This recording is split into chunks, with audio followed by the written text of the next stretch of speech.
இந்த சம்மர்ல தண்ணி குடிக்காம இருக்கீங்களா? அப்படி இருந்தா உங்க பாடியில என்ன நடக்கும் தெரியுமா? இந்த வீடியோ லாஸ்ட்ல வரைக்கும் பாருங்க. இந்த தண்ணி குடிக்காம இருக்கிறது தான் நம்ம நீர் சத்து குறைபாடுன்னு சொல்லுவாங்க, அதாவது டீஹைட்ரேஷன் சொல்லுவாங்க. இந்த டீஹைட்ரேஷன் வர்றதுக்கு சில பல காரணங்கள் இருக்கு, சரிங்களா? அதுல பார்த்தோம்னா ஸ்வெட் ஆகுறது, அதிகமான ஸ்வெட்டிங், எக்ஸஸ் ஸ்வெட்டிங்னால இந்த டீஹைட்ரேஷன் இருக்கும்.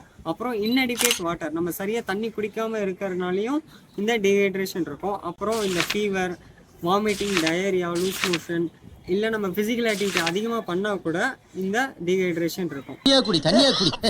இதுக்கு பின்னாடி இருக்க மெக்கானிசம் என்னன்னு பார்த்தீங்கன்னா, இப்போ ஹீட்டு சுல்லுன்னு அடிக்குதுங்களா, இப்போ ஹீட் ஆகும்போது நம்ம பாடி ஸ்வெட் ஆகும், வேர்க்கும். ஸோ ஸ்வெட் ஆகும்போது என்னாகும், அதில் நமக்கு நீர் வெளியில் போயிடும், அது கூட சோடியம் எல்லாமே சேர்ந்து போயிடும். ஸோ அப்படி போகிறச்ச என்னாகும், நம்மளோட பிளட் வால்யூம் கம்மியாயிடும். பிளட் வால்யூம் கம்மியாகும், பிபியும் கம்மியாயிடும். ஸோ அப்போ நம்ம பிரெயின்லேருந்து நம்ம தலைவன் சிக்னல் கொடுப்பான், இங்கே உன் உடம்புல நீர் சத்து, நீர் கம்மியா இருக்கு, பிபி கம்மியாச்சு, நீ திருப்பி அதை இது பண்ணிக்கோன்னு சொல்லிட்டு பிரெயின்ல இருந்து நம்ம கிட்னிக்கு சிக்னல் போகும்.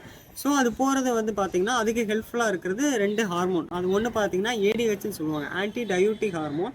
இன்னொன்று ரெனின் ஆஞ்சியோடென்சின் ஆல்டோஸ்டெரோன் மெக்கானிசம் மூலமா நமக்கு வெளியில போகக்கூடிய அந்த கிட்னி ஸ்டோர் பண்ணி வச்சுக்கும். ஸோ பிபி திருப்பி பேக் டு நார்மல் வந்துடும். ஸோ இதனால தான் என்ன ஆகும், நமக்கு யூரின் மஞ்சள் கலர்ல போகும், யூரினோட குவான்டிட்டியும் நமக்கு கம்மியாயிரும். ஓகேங்களா? ஸோ இதுதான் இதுக்கு பின்னாடி உள்ள மெக்கானிசம். அப்ப புரியல, இப்ப புரியுது. இதுல சிம்டம்ஸ்னு பாத்தீங்கன்னா நல்ல தாகம் எடுக்கும், யூரின் மஞ்சள் கலர்ல போகும், டயர்ட்னஸ் இருக்கும், வீக்னஸ் இருக்கும், டிசினஸ், கிடினஸ், இது எல்லாமே சிம்டம்ஸ் இருக்கும்.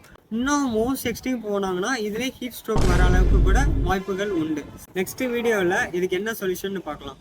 தண்ணியை குடிக்காம இருக்கிற உங்க ஃப்ரெண்ட்ஸ் அண்ட் ஃபேமிலிக்கு இதை ஷேர் பண்ணுங்க. Until then, it's your Dr. MC.